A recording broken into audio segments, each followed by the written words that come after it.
So, good afternoon, everyone. It's my pleasure to welcome you to DIIS, to our event on media freedom, disinformation, freedom of expression, and so on, to what will be, I'm sure, a very relevant and important debate about how to balance some of these interests and these concerns that we all have. So special welcome to you, a welcome also to the people who are watching online, who are following us from their offices or their homes or whatever. It's good to have you also. We have a very exciting topic, and we have an equally exciting panel for you today. So there's a powerful panel of 4 people that I would like to introduce. And the way that we will do this is that we will give the floor to each speaker in turn, maybe have a few questions, have a break, and then we'll continue with the discussion, and you'll have ample time to ask questions after the break to our panel. So how we will proceed is that we will start with Urmo Soonvald. Urmo will go first. He's the editor-in-chief of Delfi Meedia in Estonia. Pierre Collignon from Berlingske, editor-in-chief also from Berlingske, will go next, and they will both talk about disinformation and how not to sacrifice too much of our free speech, our freedom of expression in our attempt to combat disinformation. So we'll hear practical examples and more sort of general examples and insights from that. Then we'll go next to Johannes Metzler, who is a guest from Germany, and Johannes is head of strategic initiatives at the Deutsche Welle Akademie in Germany, also representing the Hannah Arendt initiative. And Johannes brought with him, you can find them outside, these small flyers which will advertise the initiative, and you can look it up. It's the Hannah Arendt initiative.de, and it tells you something about an initiative to protect journalists in various parts of the world, journalists who are under pressure because of disinformation, because of a lack of trust perhaps in media, and also because of oppression of media people. So this will be the next topic. And then finally we'll end with Katrin Kivi, who is Ambassador at Large for Human Rights and Migration, and the current co-chair of the Media Freedom Coalition, also from Estonia, and a former ambassador to Denmark. I was pleased to just learn, I didn't know before, so welcome back. It's good to have you here also. And Katrin will speak about especially the Media Freedom Coalition, the work that they do, and the status of where they stand today. I should say, before I give the floor to Urmo, that this seminar is done in generous cooperation with the Embassy of Estonia. Thank you for cooperation. And also the Embassy of Germany. Thank you also for your support for our work. And with this, I suggest simply to go ahead and invite Urmo to the stage as our first speaker. So please, Urmo. Thank you. Thank you. Hi. Yeah. It's great pleasure to be here. And it's pleasure to be here because the journalism in Denmark is extremely strong, and also with my personal, I'm happy and what Denmark has supported Estonia and the Western world against Russia, war in Russia. That's why I'm very pleased to be here. So I will start to talk about war in Ukraine and fake news, but I will start with which company is Delfi Meedia. It might be quite new for you. I think what Katrin and Ambassador knows something about Delfi, but most of the people not. Delfi Meedia is the largest media in Estonia. Estonia is quite tiny country, the smallest country maybe in Europe, but one number which makes us world record holder. We have the biggest number of digital subscribers in the world. Our population is 1.3 million. 1.3 million is a quite small country, but the number of digital subscriptions is a very high, it's the highest. So, but we have like biggest Estonian language portal, biggest Russian language portal. We have 3 weekly newspapers, 1 weekly magazines, 5 monthly magazines, so on. We are like quite big in Estonia. Also, Delfi is in Latvia and Lithuania, and we had operations also in Ukraine. We had Delfi portal in Ukraine, and we closed our operations in Ukraine 10 years ago, 2014, a little bit before this war started, because we saw what there was no possibility to make any business because we were against oligarchs and government, and there was no way to make business. We just closed the company.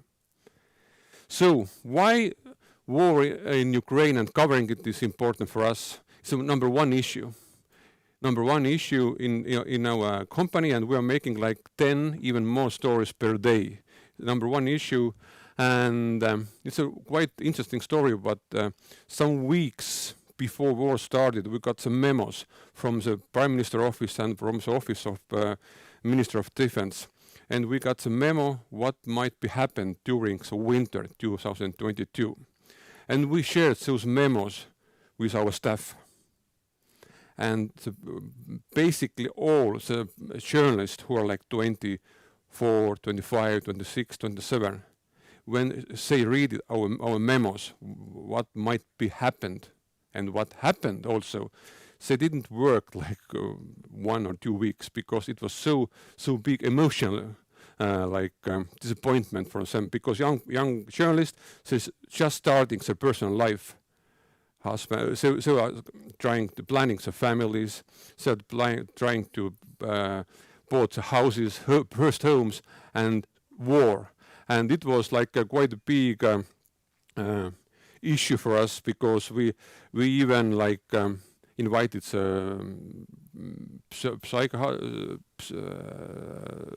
medical persons who helped them to recover and to be ready to work, because they were out of work a couple of weeks. So we have still some formats what we started in February 22, and in daily formats in different our brands, and we are like keeping it every day. We organized a top-level conference, Rebuilding Ukraine, and we had in Tallinn many ministers from Ukraine and also many businessmen from Scandinavian countries. 10 of our journalists have been in Ukraine, and one of them has stayed in Ukraine like almost 1 year. And it's also quite not funny fact, but he have been like 242 days in Ukraine, and he is coming back to Estonia. He's telling us, what we are doing in Estonia, it's not serious thing. We should be in Ukraine, cover Ukrainian issues from Ukraine, not from Tallinn. So when war started, there was many consequences. Subscriptions went up, but advertising market we lost basically like during 1 or 2 months, not only in Estonia, also in Latvia and Lithuania. And what have been the main problem for us, news fatigue right now, because readership is falling, not only Estonia, also in Latvia, Lithuania, and Delfi is struggling with readership, because there was 2 or 3 years COVID, and now war, and people are just tired to read bad news. And that's why we are like fighting with social media, and I will talk about social media a little bit later. We have like in-house newsletter about Ukraine. I am sending every Monday, like around 6, 7 in the morning, what we have done last week, what we are doing next week, what are the statistics, and so on. And people are waiting it already. And I said, what I will do it until end of the war, every Monday. So, and like government helped to hire like 12 journalists for Russian language, Delfi.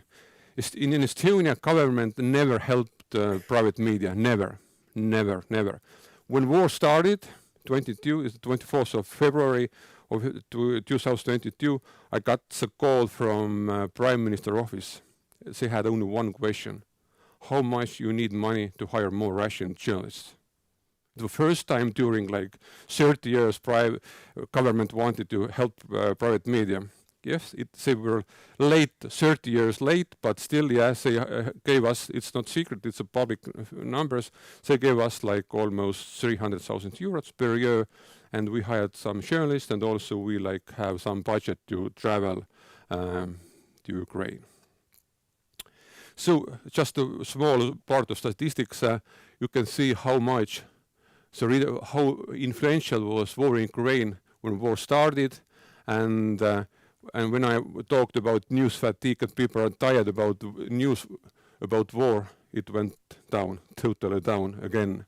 There was like Prigozhin issue and some issues which helped us to change statistics, but basically we have like, again, in same level like before the big war started.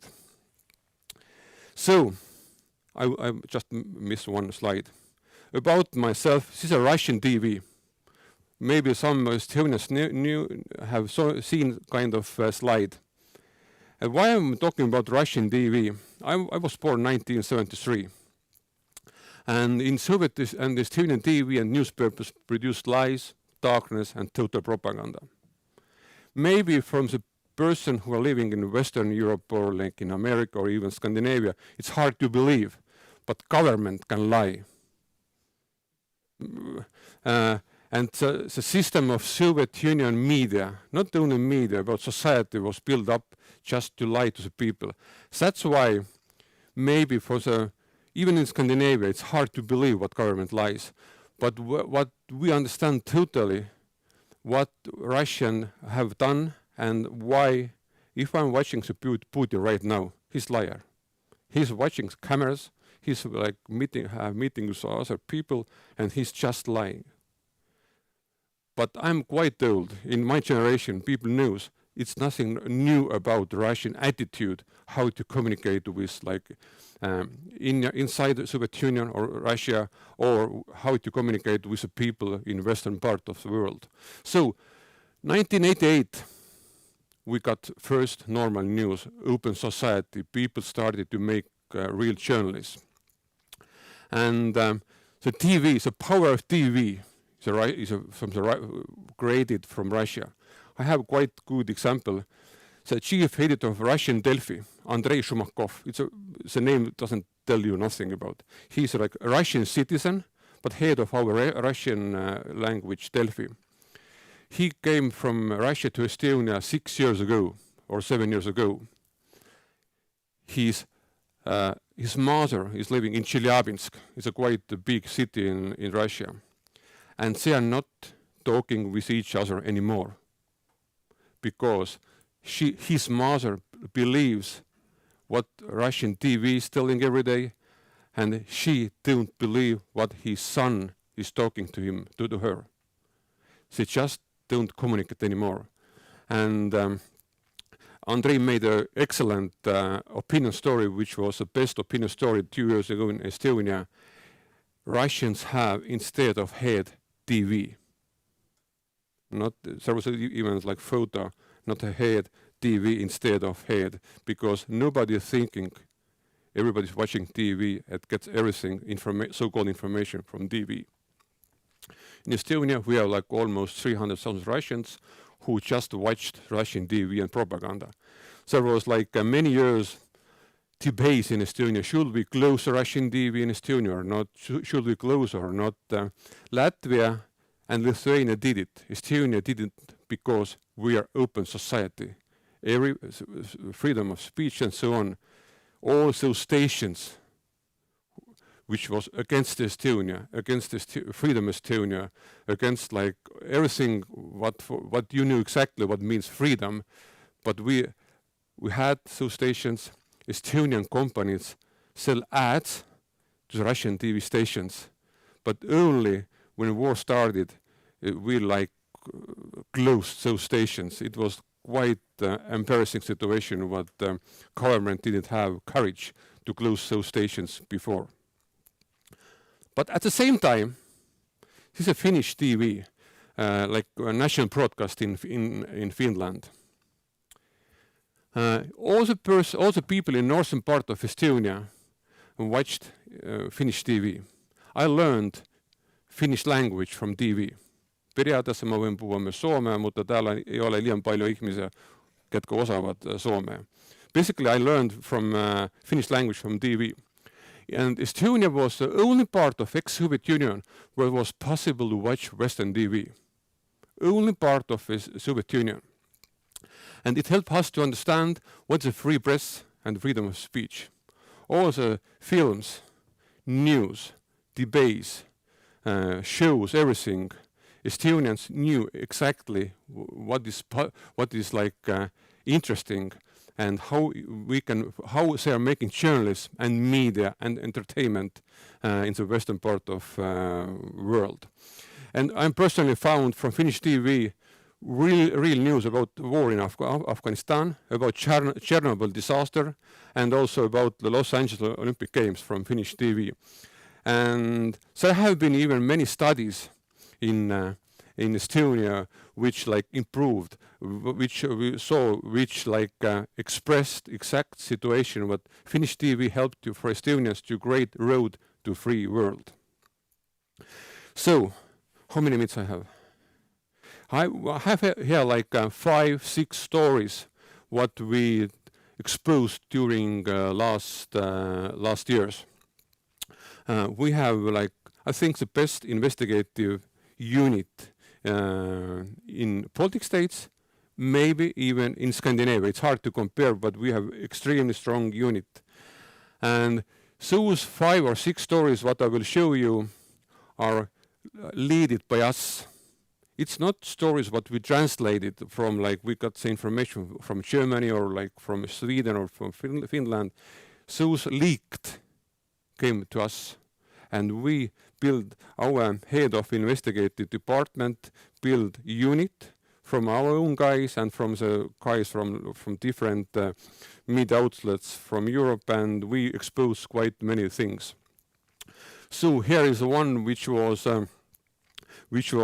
published before European Parliament elections, but how Russia supported far-right political parties before European Parliament elections. And as we know, they made quite good results also, and they have quite good position even like during like their own local elections. What we know exactly what happened in Austria like 1 week ago. Also, the path of Russia is very strong. And if you can see those numbers, the Russia Digital Army, how many million comments they created, what they have done in TikTok, and how many memes they was created. It was everything what I'm talking about have been and will be unfortunately financed by basically from Kreml. It's like a political attitude. We have to create lies and be in confrontation with all the countries of Europe and also United States. Here's the next story. I can share those stories with everybody who wants, because we cannot describe like those here. One person, one Russian official, whose only work is to create one narrative. Stories which are published in Estonia, Latvia, and about Estonia, about Latvia and Lithuania, should be under one narrative. And this is a person who's whose work it is. And inside these stories is like how he's working and from where, not his only, his unit, from where he's got money and how exact this work is. So using statistics, they're like measuring exactly what they're doing because they have money to do it. But maybe most impressive story is this one. When like couple of weeks before we published it, we like ordered even special security guys around our office, and because we knew what, not we know, you know also, if you are covering Russians, what they are doing in England or somewhere else, they can be, the revenge is a quite like famous word. And so our journalists were quite scared, but we like ordered special security. The story is about how many, like 2 billion euros was spent to before elections in Russia, the presidential elections, what they have done in social media, how they created films, serials, how they targeted younger generation, older generation, people who are living in Moscow, in St. Petersburg, people who are not so rich who was living in like big cities. And it's a huge work. And the leak came exactly to us. And maybe it's a like most impressive story which shows what his position is not 100% sure.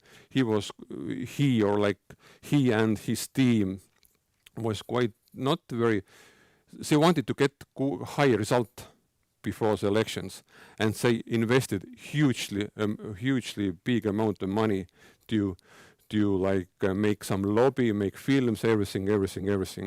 This is the most impressive story what we have like published during the war in Ukraine during this period. So it's like one compliment for us also. Kremlin-linked agency has created fake page portal of Western media websites, including Delfi. We are Delfi. And we were among those victims as Reuters, Spiegel, Bild, T-Online, Le Monde, Daily Mail. It's a quite nice list where to be. We even asked some photos about Delfi Life or Delfi Top or Delfi Today, but we didn't get those pages or nothing. But for us, was a little bit as a compliment because we are dangerous. We have some influence, and but yeah, this story is not finished yet. But we were happy when we read it. It was Politico was first portal which covered it. So the question: how has Estonia as a country managed with fake news? I think what no one has managed with fake news. Fake news always finds their market. Always. It's like topping in sports. Always an athlete who's using topping is a little bit further than policemen in sports. Only strong press and free press can compete with fake news. It's maybe a little bit naive,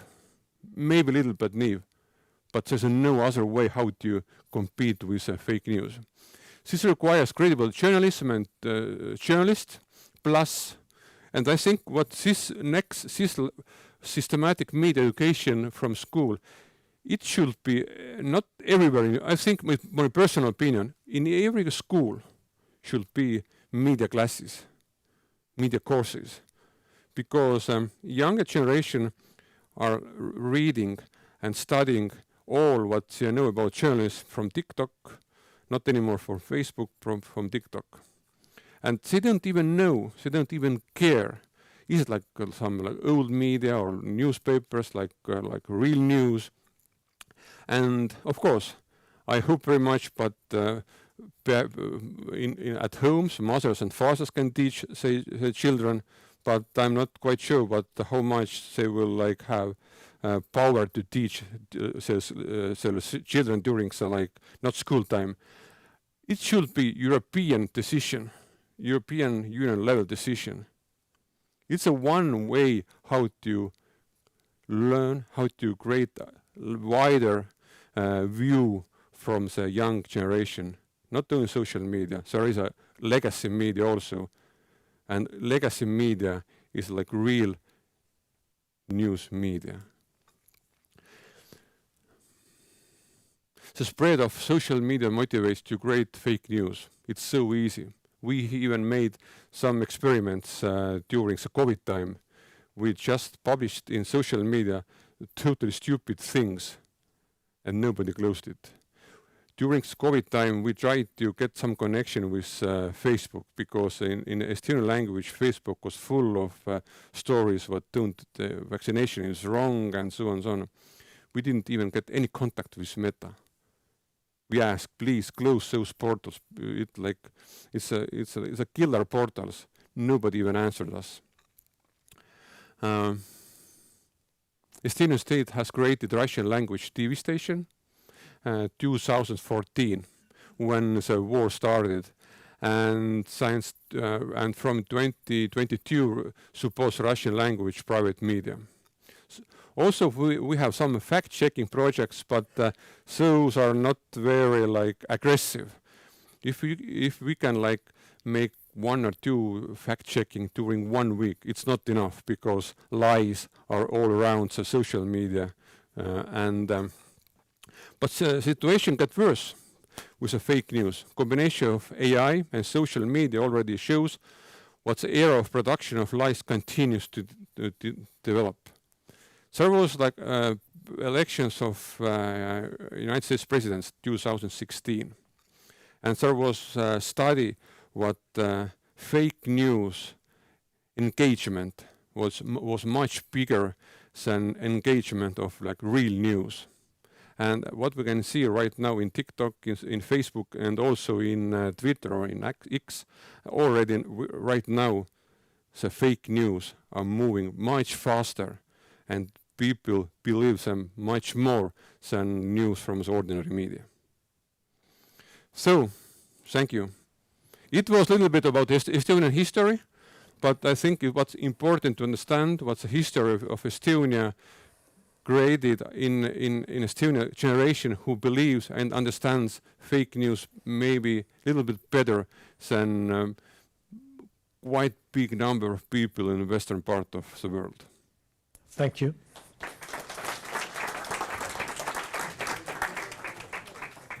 Thank you to Urmo Soonvald for this first introduction to the topic. And Urmo, of course, as you heard, touched on some of the challenges of this and how we need to be alert.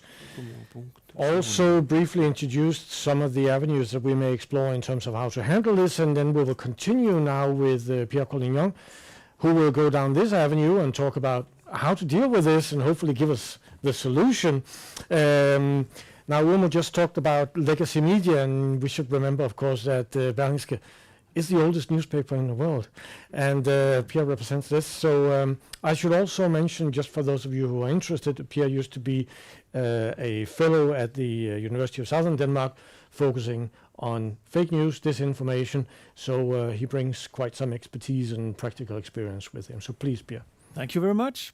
I don't know if this works, the mic. Yeah, it works. All right.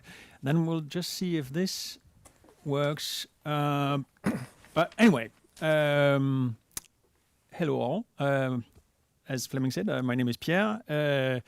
Berlingske, for you who might not know, is 275 years old. We're quite proud of that history.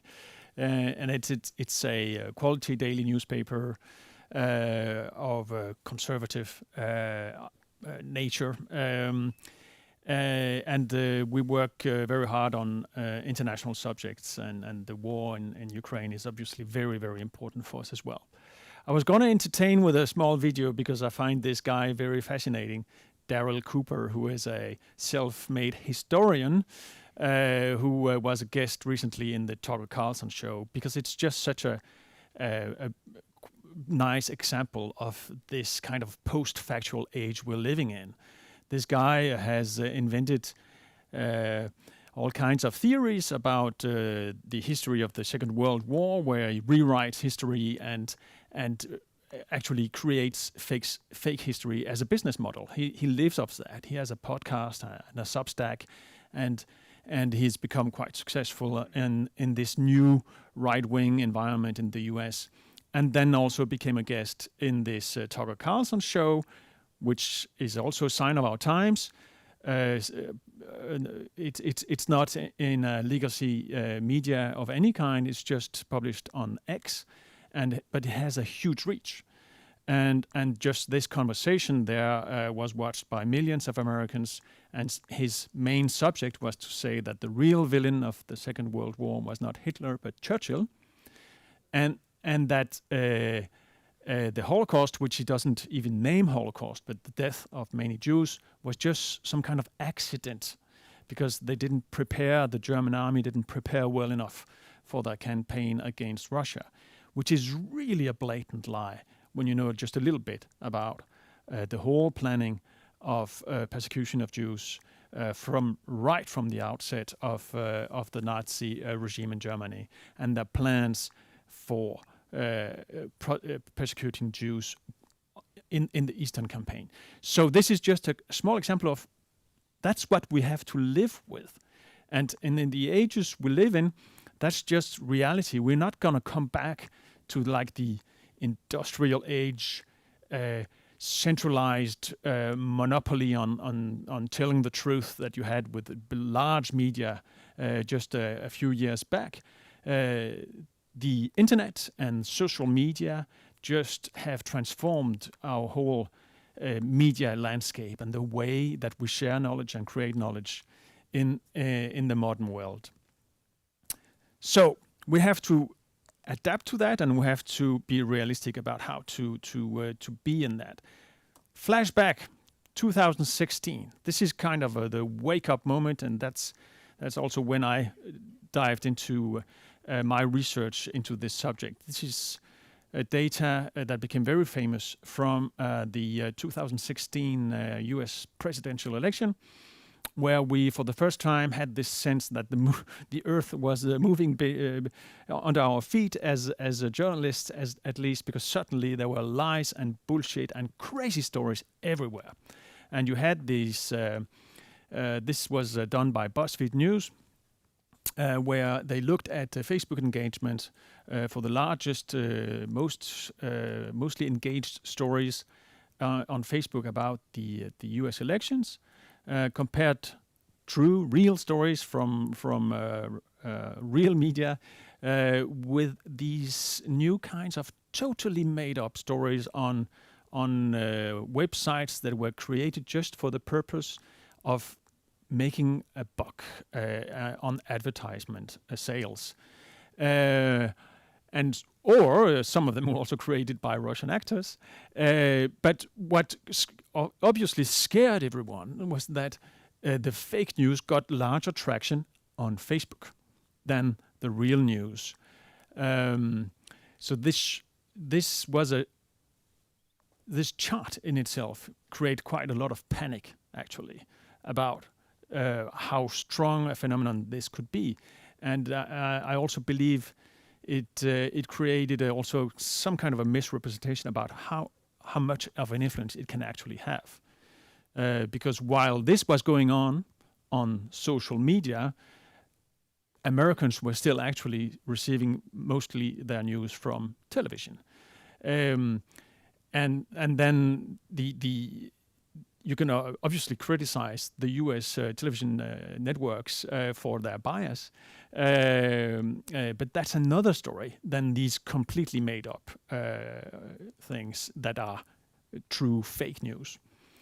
But here are some of the examples. You may remember them. The most popular one was that the Pope Francis should have endorsed Donald Trump. Quite entertaining, actually. And the whole, this whole situation at the time is obviously also connected to the phenomenon of Donald Trump and his way of communicating and campaigning and being totally amoral about lying and telling lies, which is also breaking norms for how a political discourse usually is in a civilized society. So there was a lot to worry about, and we also learned later that there were Russian influence actors, and the FBI 2 years later managed to indict, I think altogether between 30 and 40 Russian individuals who worked in St. Petersburg mainly, in the central of propaganda, creating fake content to sow division in the US. So out of that came in the whole Western world, and we also just had Brexit, where there was also a lot of very dubious claims, let's say it, put it mildly, in the debate prior to the Brexit referendum. So a lot of people were obviously very worried, and then came this very strong push for reactions from authorities in our democracies to kind of protect us from lies. And also a lot of pressure on media to try and first of all, not ourselves be sucked up in these fake types of contents, but also to try and combat them and help to combat them. But there are some dilemmas in this combat. We jump to 2020, the next presidential election. You may remember this story that was broken by the New York Post, a U.S. tabloid, about the current president's son, Hunter Biden, and his laptop. Very strangely, his laptop turned up into the editorial room of the New York Post, and it is a kind of a crazy story, but they ran this story about the content of the laptop, which showed there were some not very nice pictures of Hunter Biden on drugs, and not very many clothes on. But there were also quite damning emails about how he was conducting his business and using his father's name and position to sell influence. But what happened was that you had first a reaction from, in the New York Times, 50 or so former intelligence officers who came out in an op-ed and warned against this story, saying this has all the signs and tells of Russian propaganda and influence operation. And what at that point, what happened was that the large established media like the New York Post, the New York Times, Washington Post, they just didn't go into that story, and they regarded it as some kind of a dangerous nature and probably manipulation. What we also have learned later was that Facebook and Twitter agreed to suppress the story. They were asked to do this by the FBI. This has all been documented since. And at the time, everyone was convinced that this was the right thing to do to protect the American election from foreign interference. The problem is, what we know now is that this Hunter Biden laptop story is actually real and true. And it is very strange the way the laptop ended up in a repair shop, but Hunter Biden led a strange life. And the content of it has been vetted, and the stories that have run are actually true. And you've had a large debate and discussion in the big newspapers like the New York Times and Washington Post have come out and excused for the way they dealt with the story at the time, because they deeply regret it, and it actually hurt their credibility. And this story in itself was one of the reasons why Elon Musk started criticizing Twitter very much, and then got this idea that he would take over it, and change the way it has been running. So this is one example, very, very important example, of how you can go too far when you try to protect yourself from disinformation for what is true and what is not true, and you have to be careful in an open society before you use state influence to suppress information. The next big crisis is the COVID, as Urmo, you were also mentioning, the COVID crisis, where we've had these same discussions everywhere, where you had lockdowns, and these were very, very extreme measures for society, and they of course created a lot of debate, and you had in the realm of information some people who ran with totally false stories, And then you were people who were very, very loyal to the official authorities and staying on those messages. But there was also, and that was important, there was or should have been a room for some open debate about, so what are the side effects actually of these vaccines, and how should we measure those side effects against the positive effects that we will get actually. And that debate became very, very charged with a lot of angst and also very strong messages from, for example, Joe Biden, who was accusing social media of killing people, basically, because they didn't suppress enough of this information. Recently, Mark Zuckerberg, CEO of Meta, as it Facebook's parent company, went down actually and excused. Again, you have an excuse for suppressing and censoring too much during the COVID pandemic.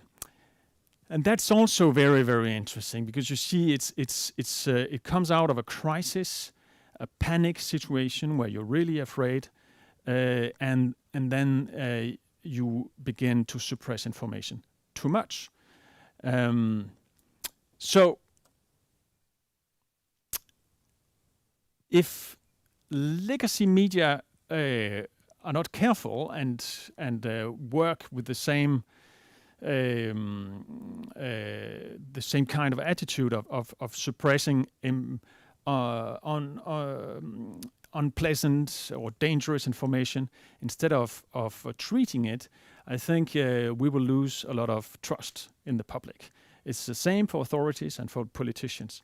So one of my keystones is that we have to defend, for example, in Denmark, this very nice relative number, which is, these are figures from the Digital News Report. They come out every year from the Reuters News Institute in Oxford. And you can see that there is actually a quite high trust in media in Denmark compared to, for example, France, my second home country.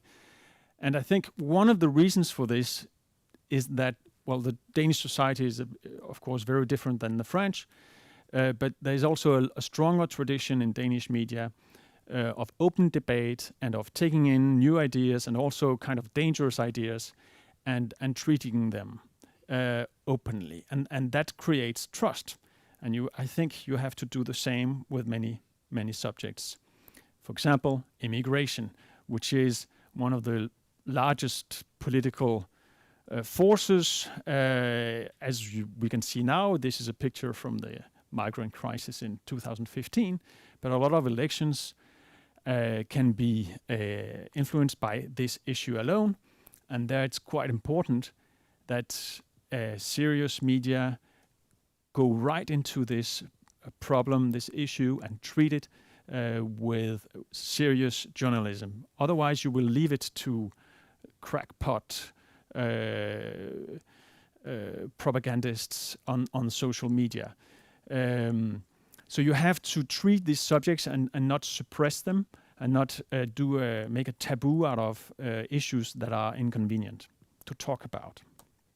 So, the war in Ukraine, my principle is also that I think it was wrong of the European Union to decide to close down RT. I think we should be strong enough as an open society to show the example that we can actually trust our citizens enough. So we don't need to be paternalistic about it, and we can actually live with Russian propaganda in our midst.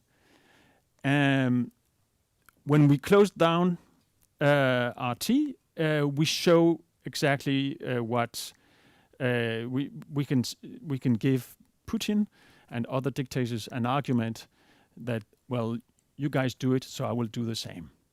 So I think it's very important to think of other methods of defending ourselves. This is also a typical European example. This was when Elon Musk was going to interview Donald Trump recently. Thierry Breton, Internal Market Commissioner in Brussels, put out this letter warning Elon Musk that he was ready to use the full arsenal of powers that he has in the Digital Services Act in Europe to come after Elon Musk and X if there was some kind of misinformation in this interview, which never became relevant, but just the mere fact that you have a European Commissioner warning this way, I think is not a very, very democratic message to send. I think the state must be careful in how strong it comes out against misinformation. Because my approach is the liberal one. So I think the way to fight misinformation is first and foremost to support press freedom and free speech, and help quality news media to actually be alive and well. So create the best conditions for them to have a business that runs. And then, as Urmo, you said, it is investment in general education and also specifically in media literacy. People, young people, must be helped to know the difference between different sources, etc., etc. Then, some basic things we have to do. Of course, a lot of fact checking. I prefer fact-checking to be done by non-state actors than state institutions, again, because of trust issues. I don't want a government to tell the citizens what is true and not true. I think it should be an issue for debate, and then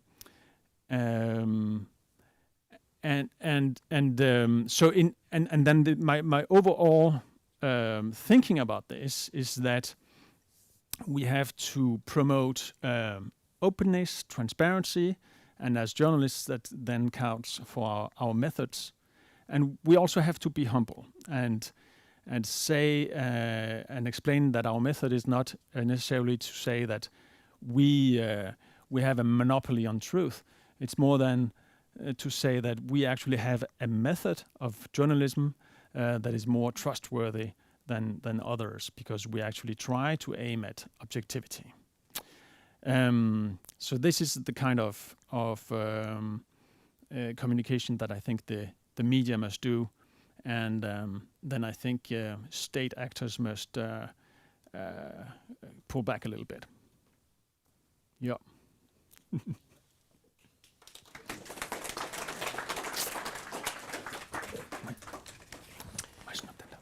Thank you, Pierre. Another perspective from the media world on some of the challenges that we're facing and how to deal with this. And now we take a different perspective. We go to some of the people who are involved in this, journalists, and Johannes Metzler will inform us about some of the work that they do at the Deutsche Welle Akademie, the Hannah Arendt initiative, and also why this is important, of course, to protect journalists and protect journalism as we stand right now. So please with this, Johannes. Thank you very much. First of all, I'd like to say, as Deutsche Welle, an international media house, our office in Moscow has been closed down, was closed down after the crackdown on RT, so interestingly. But I came here today to, there's already so many said about disinformation, one of the major topics that we treat as DW Academy. We are one of the biggest media development organizations in Europe.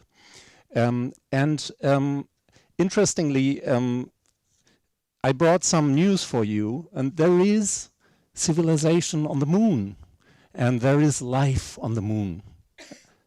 And I have a very good source for this, just that it's maybe a little bit old. It's from 1835, a newspaper called the New York Sun, which you may not know because it was closed down in 1950. So it's maybe not a little bit outdated, but there were 6 articles about civilization on the moon and about the cultures on the moon, and it really brought the the newspaper to another level. It was a cheap newspaper and people were buying it. So it was, the question is, why did they do this? And was it misinformation or was it disinformation? What's the difference? Misinformation is when you understood something wrong and then you tell it everywhere.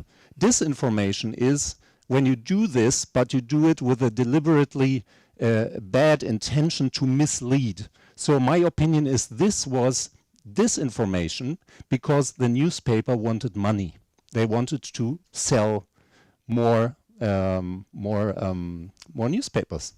So this is the main motivation nowadays, and this is where I wanted. We talked so much about Russia and recent times, but disinformation actually is a very, very old phenomenon. It has always existed. And the main motivation to disinform nowadays is money. It's not, it may be political reasons behind, but it's a billion-dollar industry. And I think when we want to find solutions, and I promised today, if you read the agenda, I promised to bring some answers and some suggestions to the table, then we have to be clear on what disinformation really is. So it is actually a way of making money on the one hand. Secondly, disinformation is, even though we saw a lot of examples about social media, and obviously you can spread disinformation in a terribly fast way. Also good information can spread rapidly. But the problem is it's not really a social media problem. It's older than that, and it has implications far beyond. I will tell you an example. I've worked several years in Latin America. And in the COVID times, there were some communities in the south and the Chiapas region, and many of these people, there are not many telephones or smartphones in the community. But somehow the wrong information that this virus was created by the Mexican government to kill all the indigenous people and to finally get rid of them. This information came to Chiapas, and there were many communities. There was even one case, the house of a mayor was burned down and so on. So people believe that. How did the information arrive if not everyone's connected to the internet? Well, it's easy. It's enough that somebody brings this information in, and it's somebody with credibility. So credibility is the point. What we did then with our partners in Mexico is to try to create audios in indigenous language, the Maya language, and to bring it to the people via WhatsApp, via different channels. But the point is that who is spreading the information? It has to be a credible person, like a person from the church or maybe a community leader. So you believe, you have trust. I heard this, I have a source that I can trust in. And that's a huge problem. We have to, this is my second point, we have to detox the media ecosystem, which is so much intoxicated by wrong information, by misinformation and by disinformation. We need to rebuild trust in media and in quality media, in public interest media, which is not easy. Another example is how they are trying to destroy the trust are these terrible foreign agent laws. Now we are discussing this in the Georgian context too. This is a way to try to say, okay, here we have an independent voice, but we put a label on it and say this is just a foreign agent. So this is really, really a way of trying to destroy the trust, and we have to rebuild this trust. Now, another point is, and this is very important when you come to the Hannah Arendt initiative, you already mentioned it, that if you, on a global level, if you observe where disinformation is really strong, you will usually discover that disinformation comes from the one side and threats against media professionals come from the other side. And this is something that we have observed in many contexts, that you cannot separate one thing from the other. And now I'm just trying to make it all one. If you destroy trust and if you try to discredit the independent voices, then you will probably threaten them. You will try to get them off and to publicly say they are not valid voices. They are not doing good. These are not journalists. They are terrorists. They are extremists. They are foreign agents, whatever. And on the other hand, you try to put your own truth, to put your own facts, which are not facts. It's disinformation. So this is something that we have observed on a global scale, and this has led to a very sad fact that journalism nowadays is a dangerous profession. To be honest with you, it has been, and we are working on a global scale in around 70 countries right now, and in many countries people say, well, it has always been a danger to do this. I remember some years ago, I was sitting with a colleague in Guatemala, and he said, "Oh, I just came back from a manifestation here," and he said he opened his laptop and he said, "Oh, look at this. This is a message that I just got, and the message was, be careful. One should be careful with what you write or say." And that was the message. Is that a threat? Of course it is. So there are many contexts where it always used to be dangerous to be a journalist, but now it becomes worse and worse. And on a global scale, we are, as CW Academy, we are the coordination office of the Hannah Arendt initiative, which I will tell a little bit more now. And we look at several countries around the world and are observing them. And to be honest with you, every week we are discussing, okay, should we do something about this? Should we maybe collect more information about that? It is a global problem now, and it's becoming worse. Now, what could be possible answers? Well, let's put it that way. What could be possible answers? To protect journalism, I think we need a more connected approach. There have been programs to help journalists. There have been protection programs. But what we're trying now with the initiative, which is actually an initiative of the German government, in 2022, they started to think about what can you do to really support substantially journalism on a global scale. And what came out, we are a network of social of civil society organizations, 4 organizations, and we work closely together with the government. So we are on different levels. The organizations are different. Us, for example, we are a big organization. We are not so flexible. They are smaller organizations. So we're trying to connect, not do the same thing, like having 3 fellowship programs at the same time, but trying a little bit to cover each one where we can help best, and to connect these efforts with the government. The Germany is part of the Media Freedom Coalition that we will get to know about a little bit more in a few minutes. So trying on different levels, from advocacy to the country level, trying to help and trying to support. And this support is always a support on multi-level, which means threats against journalists are not only a danger for their physical integrity, they are also a danger for their psychological well-being. If you're getting threatened, you probably cannot sleep anymore. They are also a danger for their families. It's a legal problem. Many journalists are not being persecuted by shootings or by kidnapping, but by unjustified legal cases. Some of them have 40 cases at the same time. Imagine you're spending all the time with your legal cases. You cannot do journalism anymore. So all of this it's a complex thing to do.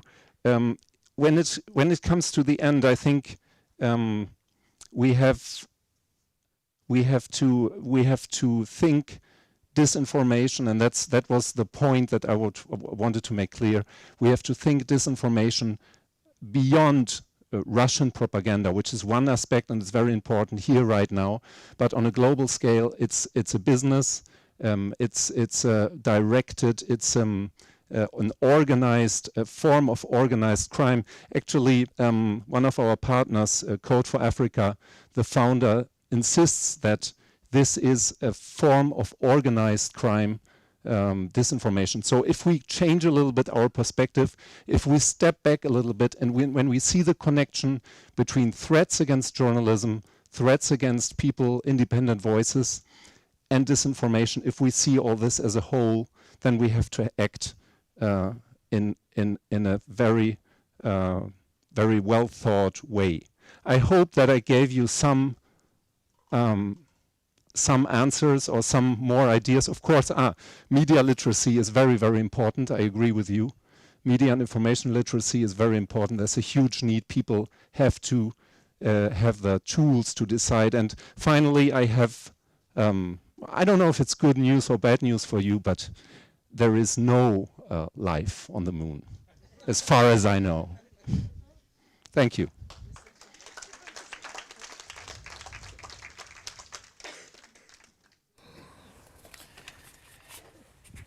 Thank you to you, Johannes Metzler, for reminding us, of course, of the danger that this profession poses to many people who work in it. And as we heard first from Urmo and secondly from Pierre, it's important to have well-established media, to have independent media, strong journalism. But obviously, if people are facing threats and they face challenges to this profession, then it is much more difficult. With this, I'll give the floor to our final speaker, and we will have our break after this, so please hang with us. Ambassador Katrin Kivi will speak about the Freedom Coalition, Media Freedom Coalition that we just heard about. So we'll take now this to the state level and hear more about the initiatives initiated and being done by different states who support journalism and independent, strong, critical media. So please. Mange tak. So I'm really happy to be back to Copenhagen. Copenhagen that I left 2015. And if you remember, these were the years, I remember my French colleague, François Zimret, he survived an attack in Rundetårn against a Swedish film producer and cartoonist. François Zimret was ambassador at large in France, like I'm now ambassador at large for human rights in Estonia for the same issue. So I would maybe start while saying why Estonia joined the Global Media Freedom Coalition. You already heard a lot about our history. This is certainly one of the reasons, that because we were fed up with living in a fake society with so much lies and misinformation. And then we just decided to do everything we can in order to protect the truth, because the governments need accurate data to take correct action, to initiate new reforms. Without correct data and truth, there is no trust in our government. So if citizen doesn't trust the government, then there will be no shared democracy or not the benefit as we would desire it. So this is why also we joined immediately this Media Freedom Coalition 2019 when it was created. And currently, as already it came out, we are together with Germany co-chairing this coalition. We took it over about 1 year ago from Netherlands and Germany, from Canada, and Germany took over from Netherlands. And also UK has been a founding member of this coalition.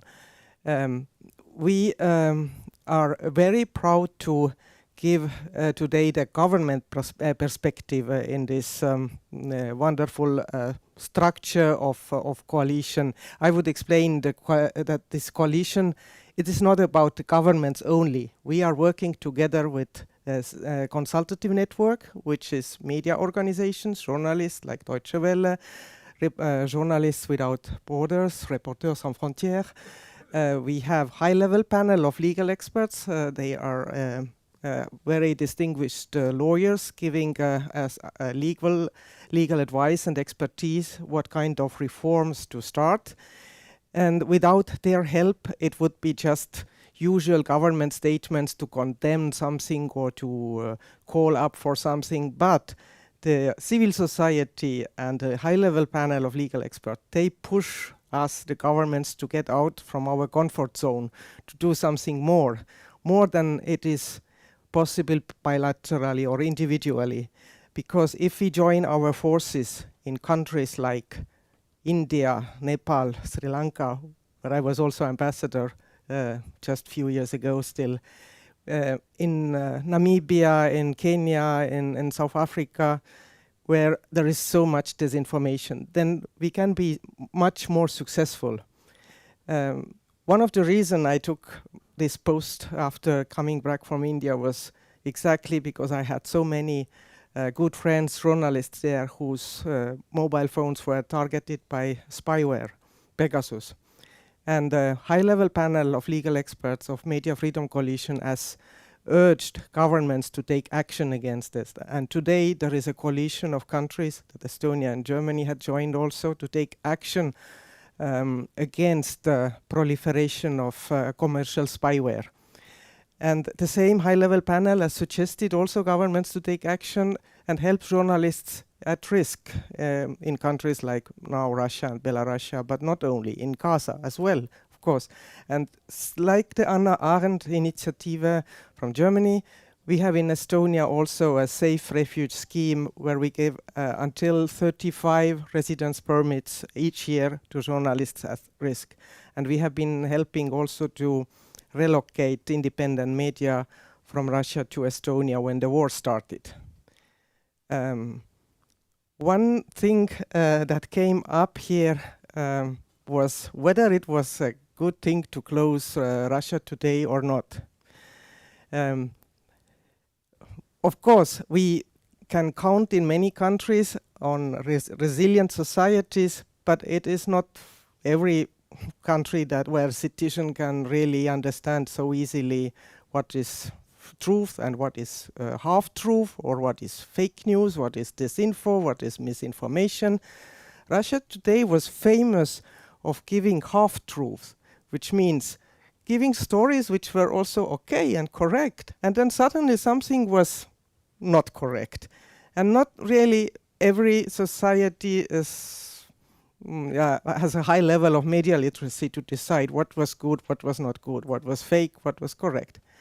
But then something more happened with the same war of aggression in Ukraine, when Russia today became like a weapon, and they started to make war propaganda. And if this happens, I mean, this is crossing the red line. If you start making war propaganda, this is winning also minds and hearts. And there, I think it was a good thing to close it down. But now, governments, I call it, we are really friends of media freedom and journalists, because we need media freedom, and this is crucial. This is so directly linked to freedom of expression, which is the most fundamental and important human right to me. Because if we lose this, then we lose everything, to my mind. One study you can consult comes from Copenhagen Business School. Just a few days ago, Dieter Zinnbauer published a study, Why Media Freedom Matters. And it shows clearly the same benefits already mentioned today here, what kind of benefits it has to health or economy, peace and security. COVID-19 pandemic has shown us how much fake news at the beginning we had in the social medias, where I was living at that time in New Delhi, and all foreign people were called like it was us who took the corona to Asia, and we were asked to leave the country. Be it AIDS, we remember how much fake news and disinformation was spread at that time, so that the government also didn't know what kind of action to do.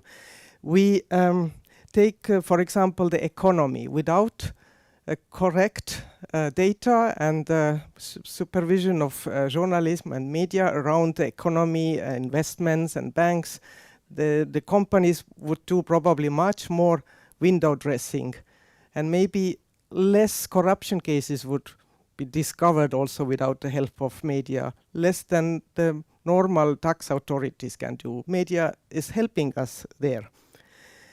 Then there is one more player in this Media Freedom Coalition, and this is UNESCO. And the governments are donating some money to the Global Media Defense Fund, which is administrated by UNESCO, and through the same fund, they have been helping over 8,000 journalists and 1,500 lawyers and 300 media organizations all across the world have been financed, and the same consultative network and high-level panel have also been able to benefit from this funding. And what else can governments do to boost media freedom and to help journalists? This is also creating embassy networks in countries which are not part of the media coalition. Because you might imagine that some countries speaking very loudly about it or being too bold, it can make more harm than good. So there is always a silent possibility of silent diplomacy and no harm policy. We have been sending our ambassadors or consuls to go and be present during the trials of journalists or their perpetrators. Just go and speak quietly with the government or respective government without making too much noise or press releases about it. So we have different possibilities in our toolbox that we are using. And this is why, I call also your countries. I guess there are not only Danes here, and then the Danish government. I'm really stressing I don't have to teach anything to Denmark. In Denmark, everything is perfect with media freedom. But I urge your government to join this coalition, because collectively we can make a difference. And I know very well, also have been served in faraway countries. Sometimes our governments also are reluctant to make media freedom events because they want to do business. And they leave the media freedom and other sensitive issues to European Union delegations in these countries. But we have to be bold because we have something very good to protect. And this is why Estonia recently made in Kenya and Pretoria also some seminars on disinformation. We don't want to leave Africa only to Chinese and Russian propaganda. And we have opened also in our country at Tartu University a special master studies program on media literacy, because this is also very important. Well, I will end up here. We have lots of possibility to talk later, and thank you for your attention. Thank you. Thank you, Ambassador. Thank you, Katrin. With this, we will end the first part. I invite you now into the front room. There will be coffee and water for you to enjoy while you prepare for the second part. Restrooms outside also, if need be. Also, if you go on the spiral staircase, you will find restrooms also. While you are in the front room, please think about questions or issues to bring up. And as you can hear from the introduction, it really is a broad range of topics that you can bring up. Russian disinformation, the war in Ukraine, traditional legacy media, social media, how to deal with this, journalism, and so on and so forth. So please think about questions and bring them back. I will ask you to be back in maybe 12 minutes. I'll reconvene the room past, and then we'll have half an hour for discussion. So see you back and enjoy the break. To join me on the podium.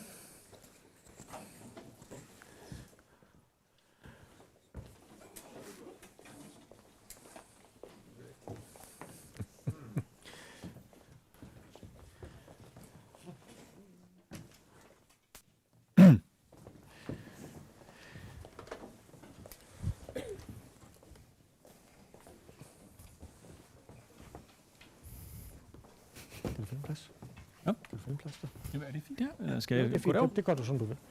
Jeg kan gå derover. So welcome back. We have a good half hour for questions and for discussion. We have a microphone. My colleague Olivia has a microphone. And if you have a question, please indicate. Then she'll bring you the microphone. I ask you to please state who you are, and if you have any affiliation, please give us that also. And remember to ask a question, not to make a statement. But I'm sure that you will do so. And then we should have time to cover a lot of ground also in this second part. And yes, we have a question already, please.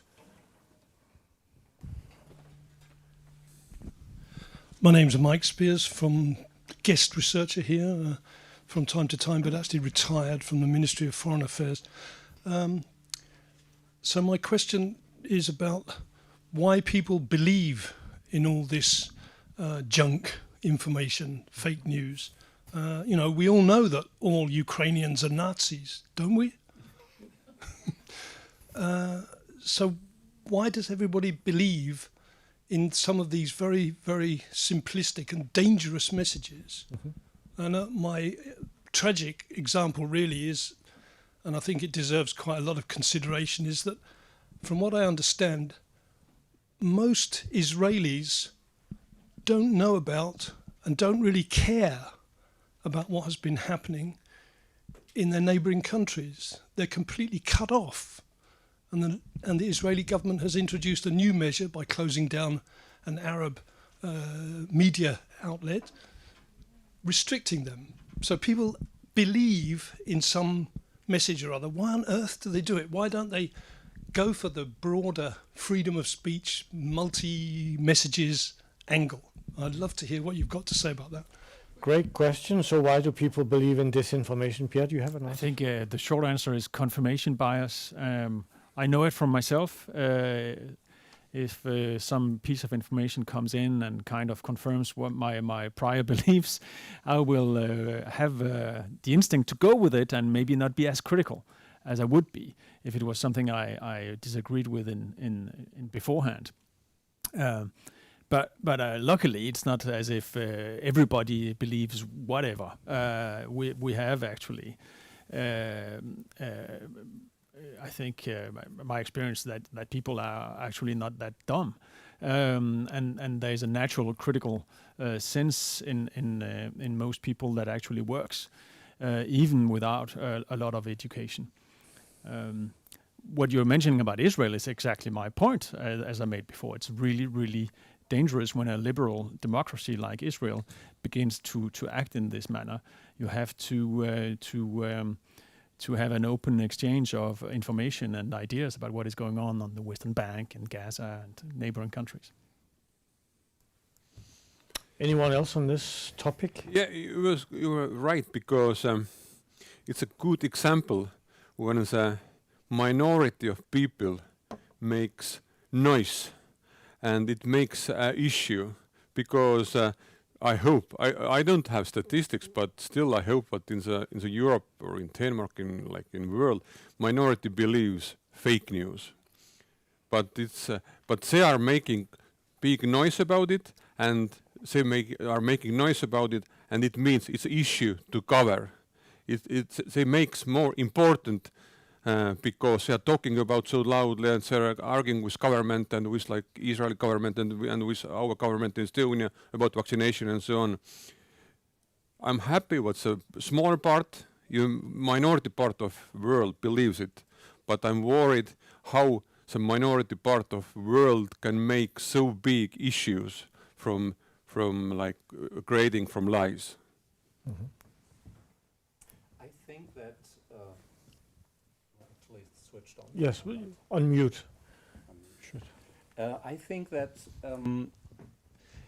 interestingly, this has like psychological implications. This goes far beyond a media question, and this is something I would like to mention.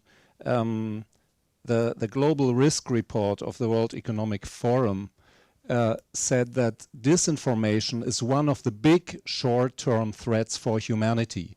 And they are not media experts, they are just saying this.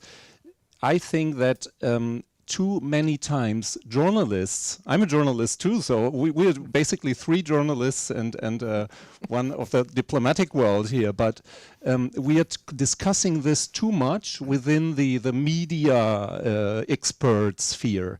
This is a topic, just as media and information literacy is a topic that has to be everywhere, just as this is a global risk. It's not a media professional special topic.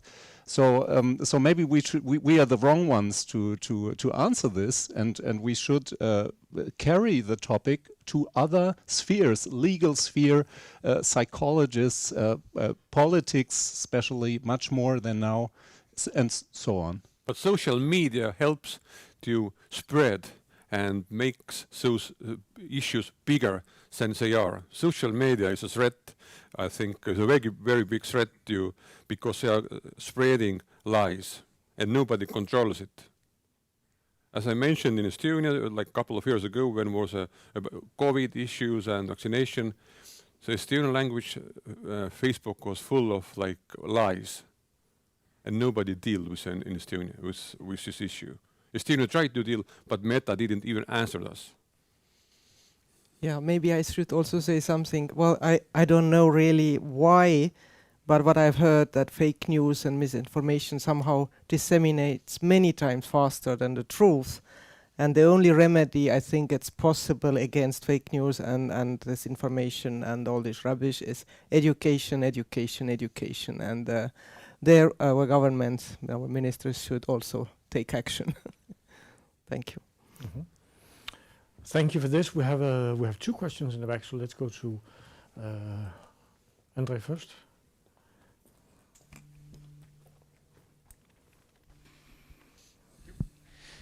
Hello, my name is Andre Ken Jacobsen, and I'm an assistant professor at the Center for War Studies at the University of Southern Denmark. My question is for Johannes Metzler. So you brought up this idea of disinformation as organized crime, which is true to a certain degree. The obvious question is then, how do you handle this as a concept, thinking about it in a criminal way, right? Because at some point it stops being organized crime, but it would definitely be easy for us to just label it as such, because then it would be illegal. Then we could, outlaw it, ban it. You ban disinformation because it's organized crime. But how would you nuance this approach towards it? Mm-hmm. Great, thank you. But while you think, we take the other question also from the back, please. Yes, my name is Lars Bessler. I'm from International Media Support, Regional Director for Asia, so working a lot on these issues in the Asia region. We also believe that quality, good journalism is the best antidote to disinformation, but also that it's insufficient, that a lot more action is necessary, and from various different fronts and a cocktail of different approaches, and also that media literacy, yes, is a good thing and very positive move, but also a very long-term move. So I have a question when it comes to the role of government, as you see it. What is the limit of government intervention in this area? We also do not want disinformation to be a censored area or legal regimes limiting freedom of expression too much. But are there ways that governments can usefully play a healthy role in this area? Great question, thank you. So let's start with Johannes. It was a direct question for you, and then perhaps the others can think about this second question about state involvement. Please, Johannes. I wish I had the answer. I don't. But what I wanted to underline was that there, in my opinion, in many spaces like these, I always find myself in that people do not understand the extension and the value, the economic value of disinformation. So in the case of Africa, especially where this quote comes from, in this case, Russia has sort of franchised or outsourced disinformation. So it doesn't come from Moscow. It comes from local outlets and local companies that get money to spread in a local language, in a local way. They take ressentiments, they take things that are already there and amplify them. It's rather a task of amplifying it for money. So what I'm trying to say is I always want to underline that this is much bigger. It's not only Russian propaganda from Moscow and that's it, and some stupid things on the internet, but it's a much bigger problem. I don't have I heard here that your question goes rather to a legal point of view or to what to do with it then. I don't have the answer for that, but I would be glad if we come to a more broad understanding of what is going on, which is much more than just fake news on the internet and people believe of strange things. It's much more organized and it's much more money behind it. So the other part I leave to others to solve it. About free press as a medicine, how to fight against fake news. I don't know exactly how it in Denmark, but probably here also the business model is not very strong right now in everywhere in Europe, because newspapers circulations are going down. Digital media is okay, but we are fighting in ad market with Facebook, with LinkedIn, with YouTube, with Twitter, and so on. Subscription numbers are not going up as fast as we want. It means the free media is very expensive, extremely expensive. And a couple of years ago, European Council was very worried because they saw what in different places in Europe, governments, municipalities, and like oligarchs, who's not oligarchs, but just rich persons, are helping so-called free media. And it's quite a big dangerous step, because if governments will support media, at one point they want something back also. And this is a big danger for us. And as I mentioned, first time in Estonia, like a couple of years ago, Estonian government helped us to hire Russian journalists, because we didn't have resources to be focused in Russian market in Estonia. But yeah, so free media is the only way how we can fight against fake news. But it's a very expensive concept. It's very expensive concept also. And I don't know, maybe Pierre can explain how strong is free media in Denmark, but I'm quite sure. But same problems. Competition with Facebook in ad market, newspapers circulation is going down and so on. But lying is very cheap way. Just if you have AI, if you have like some aim why to create lies, and if your social media is an extremely cheap way how to compete with old-fashioned media, with like old media houses like here in Denmark or in Estonia, and there is no very good concept. We cannot close the social media. It's a fact also. But also, it's not first time when we are mentioning here, but media literacy and media education. It might be the key word, and we cannot solve the media education problem only in Estonia or in Germany and in Denmark. I do believe what maybe this is a situation when the European Union can do something. Because at the same time, you ask about maybe the governments can support more media. But in different places, at least in Estonia and Latvia, Lithuania, and also in Europe, the national budgets are also making minuses. And if you can, in our case, if the government have many ways how to invest, but our priority is to invest to our security.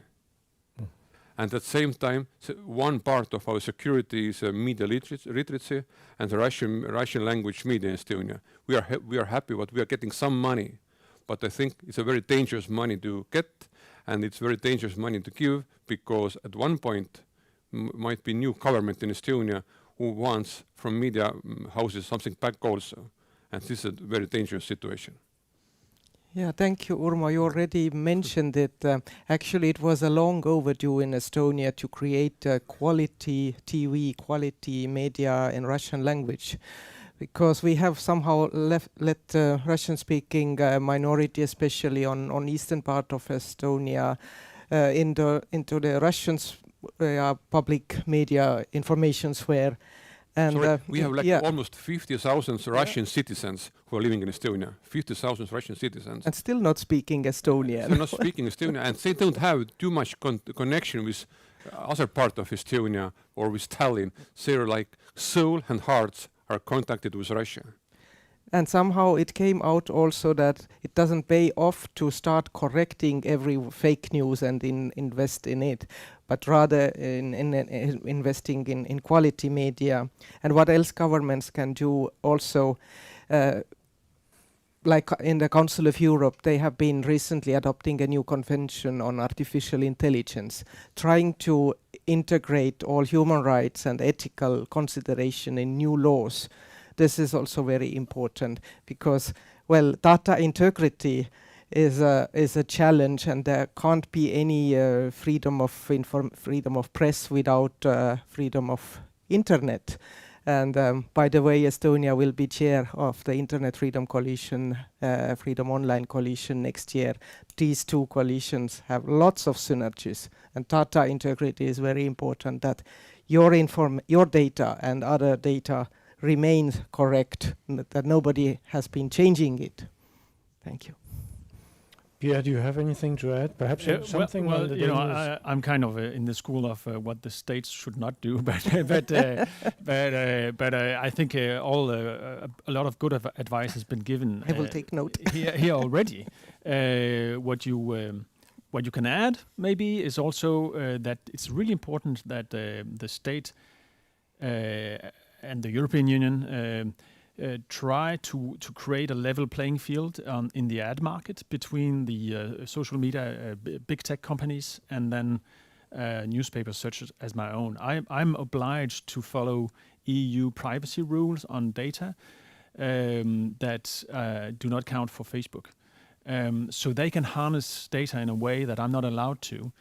This is one of the explanations why their ad business has sucked all the money out, actually, of old newspapers like mine.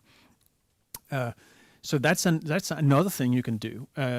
So there's a lot you can do. You can also discuss, should we allow a Chinese-owned platform like TikTok to continue to do stuff that actually harms our kids, which is another discussion, but it's the same platform.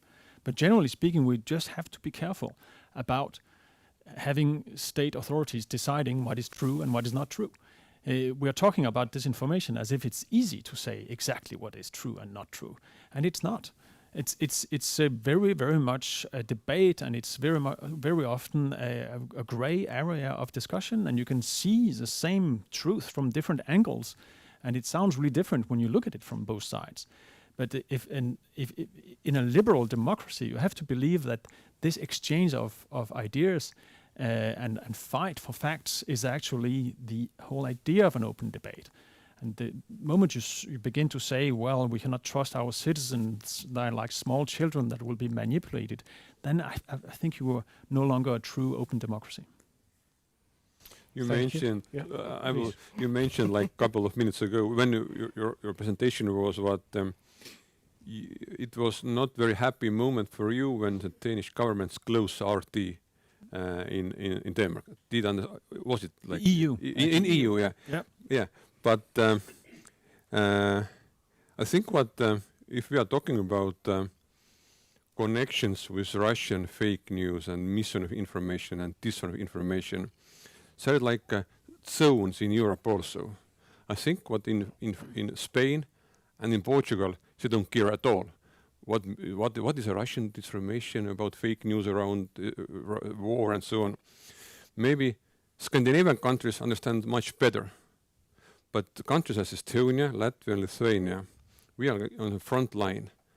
And of course, I'm Democrat and liberal, but I didn't understand why our government didn't close RT or PBK Russian TV channels before, because the aim of those channels was not to be like open-minded media or open-minded TV station.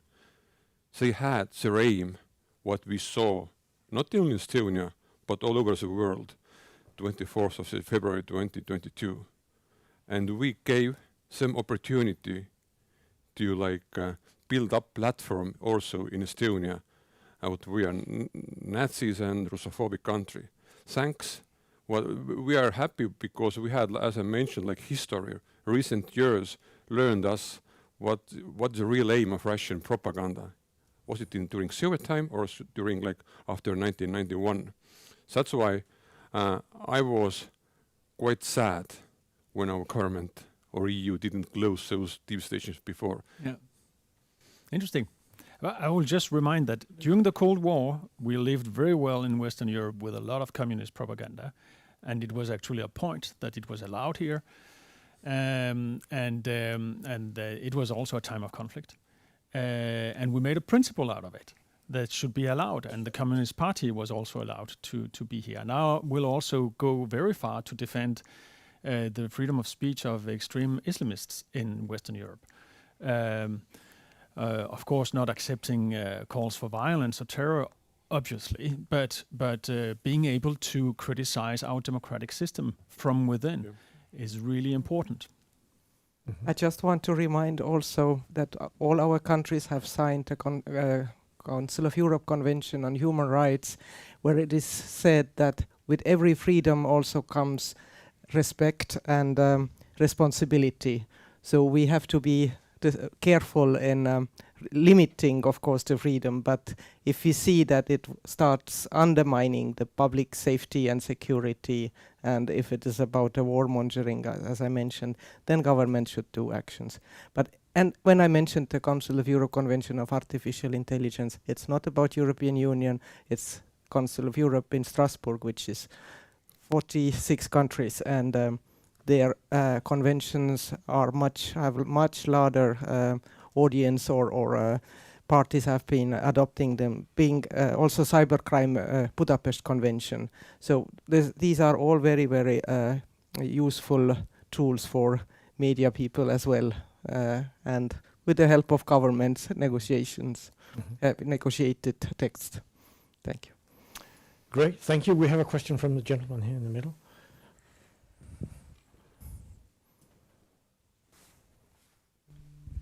Hi, my name is Jamshid. I'm an Iranian working in Denmark. Fake news, misinformation, disinformation aside, I want to touch on another aspect of reporting journalism, and that is objectivity and impartiality. We know that what one chooses to report, not to report, is probably just as important as what one chooses to report.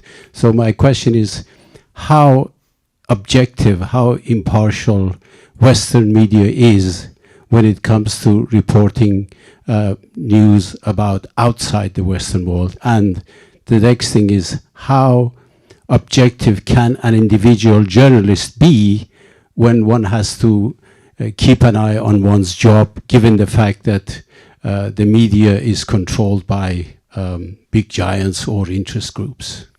Great, thank you. And as we just learned, we have 3 media professionals. So any one of you? Well, I think the most important thing is to not have the wrong expectations about objectivity. Journalists are not robots, and media of different kinds will have different outlooks and cultures and maybe ideological basis. So the important thing is to have a free society with a diversity of sources, and then you can have different viewpoints on the Middle East, for example. And I think, well, at least here in this country, there's such a strong tradition for also the individual reporter's freedom that it's very, very difficult to have a journalist go against his or her conscience they are very strong-minded and they have a very strong professional culture. I can only agree with you, yeah. But I understand what your question. I understand what you mean by your question, but yeah, there will be always, as Pierre mentioned, journalists are not robots or AI. They have, even if they're making news stories, even, there will always stay some personal touch. Small minority maybe, but there will stay always. And also even in University of Tartu, which is a very big university in Estonia, and the professors in university in Estonia also are teaching to young journalists, don't be a robot, be a journalist, be a human being. But yeah, but basically it's not even important. These are Middle East issues, Estonian issues, United States issues, Estonian issues. You should be as objective as you can be. This is like a main rule number one. Mm-hmm. Thank you. We have a question here, please. Hello. Oops. My name is Lotte Havemann. I'm a journalist, and I have 2 questions, and I wrote it down here. I would like to ask you how to fight distrust in governments and media, legacy media, because if you don't have trust in them, we push more readers and listeners and viewers to social media where there are dangerous information. And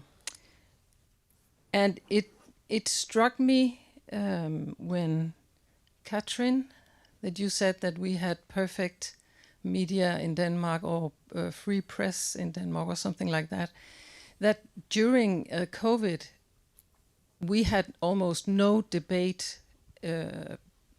from both sides of like vaccine, like you also said, Pierre, like vaccine injury. We almost had no dialogue from different sides, and at the press conferences there were almost no critical questions, and that in itself, I think, made a lot of skepticism amongst the Danish people. I don't know. But, sorry. But yes, open dialogue is important, I think, to fight the distrust in governments and media. My other question is, who do you think should define what is disinformation or true information? We talked about Hunter Biden's laptop. Yeah, so. Great, 2 questions. Distrust in media, legacy media, and also in government. What do we need to do to restore this, or perhaps to protect it? And then question about what is disinformation? Who gets to define what it is? Johannes, you will start. I would like to answer to the first question from a media development point of view. What we do with our partners worldwide is this is in the end, this is a question of quality, transparency, and of proximity to your readers or to your public.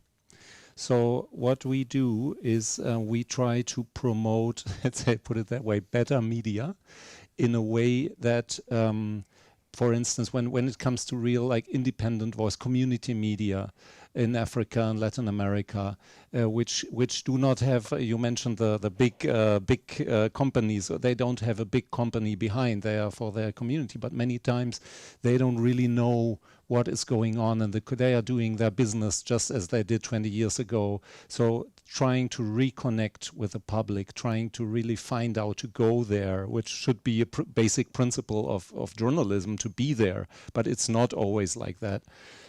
So to try to really find out who is your public, what do they need, where are they, can I go where they are, can I maybe not talk about big politics, but also about problems that are like the everyday problems. Have more proximity with the people who read you, who listen to you, and this can inspire trust. We also did things like meeting your public, or there are some successful examples of these subscription programs, and then you invite the people who pay for your journalism once a year or whatever. So there are models. This is like also thinking about the IMS colleague. This is also, it's a long way. It's just like if you lose trust, confidence in somebody, it's a long way to get it back. It's not like well, this is like half a year and then everything's fine. But we have to do this. There is no other way.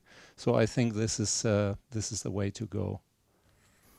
And also transparency, of course. When people say, oh, they are paid by whoever, then yes, then put on your web, so who's financing you, the 30 journalists, Russian, you should be transparent with that and say, yeah, I'm putting this on the table, believe me or not, but here is the information. There's nothing else, we are not hiding anything. This is also sometimes, I come from journalism in a time where journalists as such were more reliable persons. That's not the case anymore. So we have to be very transparent and say, you can believe me, and here are the reasons why. The trust issue is a very good question. It's a very big issue also in Estonia, and I know what is a big issue also in Latvia and Lithuania, but it's a tricky one. If there is a service and there is a question the people are answering, do they trust Estonian private media or not? In Estonia, Latvia and Lithuania, trust against Estonian private media is a little bit going down, a little bit. But at the same time, readership numbers are not going too much down. And as much I know about Scandinavia and Baltic states during some COVID period and also wartime, the trust against national broadcasts are going up. So there are many reasons, but I think that one of the reasons what's great mistrust or not trusting is what private media is full of ads, and also it's not free anymore. Internet media is not free anymore. You have to pay to read like real news, investigative stories, opinion stories, good stories. And I think that it also creates a little bit mistrust against media. But yeah, we are dealing with trust issues every day. And second question, who is defining what is a disinformation? My answer will be very technical. Sources and journalists. Journalists ask sources, are looking for sources, and journalists and sources are defining what is a real news and what is a fake news or misinformation. Yes, you asked me about open dialogue. So I think it's also, if you put the things into perspective, and it depends also with whom you compare yourself. And I was at the same time far in Asia, and if you compare the Danish media with Indian, Nepalese or Sri Lankan media, believe me, you were a champion of open dialogue with your citizens. And I fully agree, it's government's role to create trust and also regulate accountability. So if something goes wrong, who is accountable? But at that time, I think we were a little bit all in the same boat. We just didn't have correct, accurate information about this new virus, COVID-19. So it took some time maybe to start the real dialogue, real life again, so as we remember. Time was decision-making period, not analyzing. We can analyze right now what we made wrong or badly, but this time was a period when governments didn't make decisions, or some governments made decisions. And when one of the things where our government has been succeeding from the 2000 something already, when we started the journey of our e-governments, with every new solution, a new law came, which also had regulated then who is responsible if something goes wrong. Without this legal framework created by our government, our society wouldn't have so much trust in our government. So the trust in Estonian government has been really high until very lately. I mean, we have a new wave of difficult times, but it is about the legal framework, initiated by our governments. That helps. Pierre, I turn to you for a final comment. How to create trust? Well, be open, be transparent, be humble, correct your mistakes, be open for debate, criticism, put forward your documentation, explain your method, and be near to your citizens, your public, and do not be afraid of taking up themes that are very, very difficult or very politically charged. I kind of disagree on your evaluation of how we ran things during the COVID pandemic here. At least my newspaper, we decided very early on that it was important to have a really hardcore journalism about the pros and cons of the different approaches.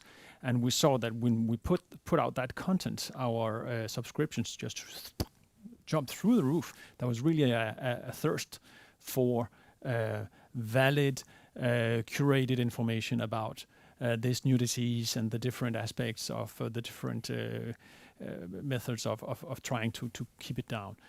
So that was just an example of just going into it. And generally speaking, also, I'm not as pessimistic when I look at the Danish media. Trust in Danish media is really high. Yeah, and it has been so in a long time. And our subscription models have hit bottom and are on the way up. I mean, my own newspaper, 6 years ago we had 60,000 subscribers. Now we have 103,000. So it is also, you have a lot of people who just want to dig the grave of the old press and say that we all are obsolete. But actually, we have changed our business models. We have actually transformed our way of doing journalism, and it's a huge success. And we still have a lot of trust, and we still are putting out very important journalism. So I'm quite optimistic. Thank you for sending us off on a positive note. I think that's what we needed. We have come to the end of the seminar, unfortunately, but thank you for joining us today for this very important discussion. Before I ask you to help me thank our wonderful panel, let me just remind you that we have many different events, and you can go to DIIS website and you can sign up for our newsletter. And if you do so, you will get alerts about upcoming events, new publications, and so on. And I hope to see you back very soon. But before you leave DIIS, please join me in thanking our wonderful panel, Johannes Metzler, Urmo Soonvald. Urmo will be traveling to Aarhus later today, so if you're thirsty for more, he'll be speaking tomorrow. Ambassador Katrin Kivi, and of course also our own Pierre Collignon. So thank you very much for joining us.